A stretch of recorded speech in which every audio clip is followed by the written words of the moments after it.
So talk to me. We both work in a technology sector. Why did you join a technology sector? I'm not sure I really joined a technology sector. It kind of happened by accident. My degree's actually in agriculture, would you believe? Agriculture? So, how very random is that? I worked for a company called Manpower, which was the temporary staffing provider. Straight out of university, was executive assistant to the international sales and marketing guy. Sort of what happened after that is Manpower invested in the tech sector, and they sent me to interview hundreds of technologists to find out what they wanted from a temporary staffing vendor. And that didn't put you off for life? It put me off a bit. Technology just seemed to be the natural home, and obviously because it's such a fast-paced industry, because it's booming, there are always jobs and always really interesting jobs. Because I was the same. I didn't know what an international software company was or did when I left university.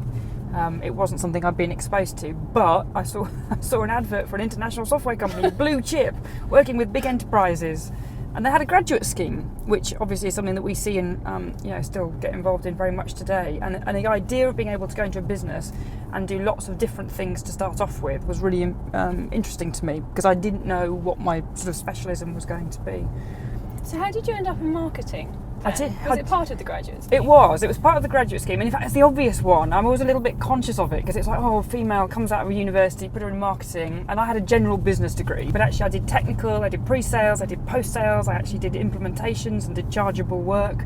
I really enjoyed standing up in front of customers and talking to them about what technology could do differently for their business, because you got to see all sorts of different businesses, all sorts of different manufacturing and retail, and I then ended up doing marketing as a way of helping to tell those stories about what technology can do for you, which I find fascinating. So you never feel siloed into one organisation. It's a really good coverage if you're supporting the business in that way. You think there's this idea that if you're going to join the IT industry, you need technical expertise, and actually we've got lots of wonderful people who have got enormous amounts of technical expertise, and actually the opportunity to bring something different to a company in the IT industry is I think there's a lot of opportunity to do that. It's changed so much compared to what I was doing 20 years ago, when marketing was a newsletter and it was an event, and that's what you did. I think VMware is really good at that sort of transformational stuff, that sort of disruptive stuff. Even in the HR function, I feel that when I go to events or when I'm talking to other HR colleagues, I think, wow, okay, we've done that.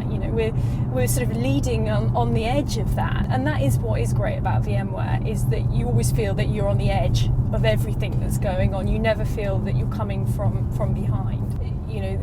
I feel that it's a very flexible, very inclusive environment. VMware, I think, put more structure around me and supported me to develop.